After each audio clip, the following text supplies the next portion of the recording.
ఒక software ఇంజనీర్ని, job చేసుకునేవాడిని. కాకపోతే జాబ్ చేసుకోవచ్చు కదా బ్రో. ఉండు బ్రో, లైఫ్లో ఉంటాయి సంబట్, ఉంటే వాటి కామెంట్స్, వాటి మూమెంట్స్ అంతే. ఎంత బ్రోతో జర్నీ ఎలా స్టార్ట్ అయింది, మీరు ఎలా అప్రోచ్ అయ్యారు ఏంటి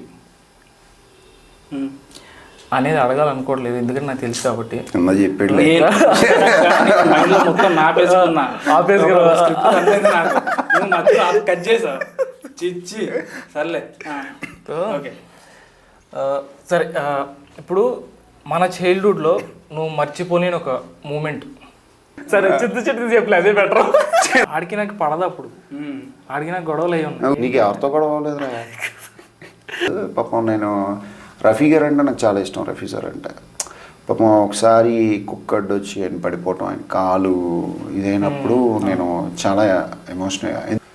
నేను అంజిగడి బ్యాచ్, శివగడి బ్యాచ్ ఎక్కువ ఉండేది. కొట్టుకు నేను ఎవరు బ్యాచ్ కాదు బ్రో.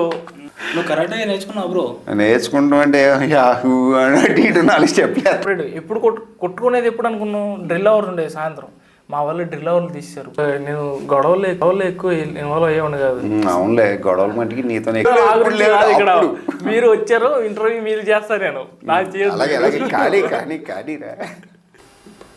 బ్రో గురించి చెప్పాలి. ఆ టైంలో బ్రో గురించి చెప్పాలి. ఆ టైంలో బ్రో గురించి అంటే కృష్ణుడు ఇట్లా కూర్చొని నిలబడి చెప్తాడు కదా అది.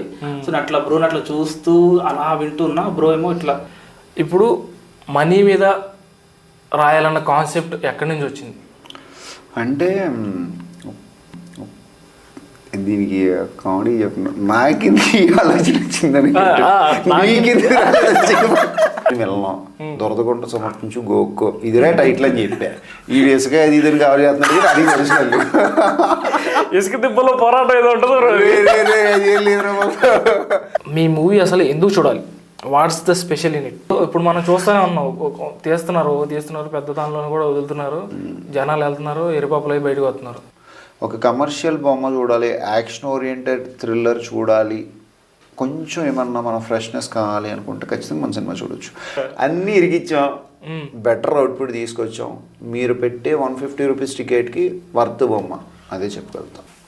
మీ నవీన్ బ్రో కన్నా చాలా ఎక్సైటెడ్గా ఉన్న థియేటర్లో చూడాలని. అరే నేను ఎప్పటి నుంచో వెయిట్ చేస్తున్నా, ఎప్పటి నుంచి అరే ఇది మాత్రం పక్కాగా థియేటర్లో వేద్దాంరా అంటాడు, అది అయ్యేది కాదు. ఈసారి దానికోసం వెయిట్ చేస్తున్నాను నేను, థియేటర్లో చూడాలని. అందుకనే నేను మొత్తం చూడలేదు. ఏదో వాళ్ళ గురించి చెప్తారు, ఎడిటర్ గురించి ఎక్కువ మాట్లాడరు, ఎడిటర్స్ కూడా ఎక్కువ ఇంటర్వ్యూస్ ఇవ్వరు. అడుగుతాడు ఈ సినిమాలో ఉపయోగం ఏంటంటే, what is the purpose of the scene? నేను చెప్పానా? ఓకే. చెప్పలేదా? నువ్వే నాకు చెప్పలేకపోతున్నావు, ఆడియన్స్కి ఏం చూపిస్తావు అంటాడు. So deleted. సో వాచ్ పైసా వాలా థియేటర్స్ December 12th. అదే అన్నమాట. అది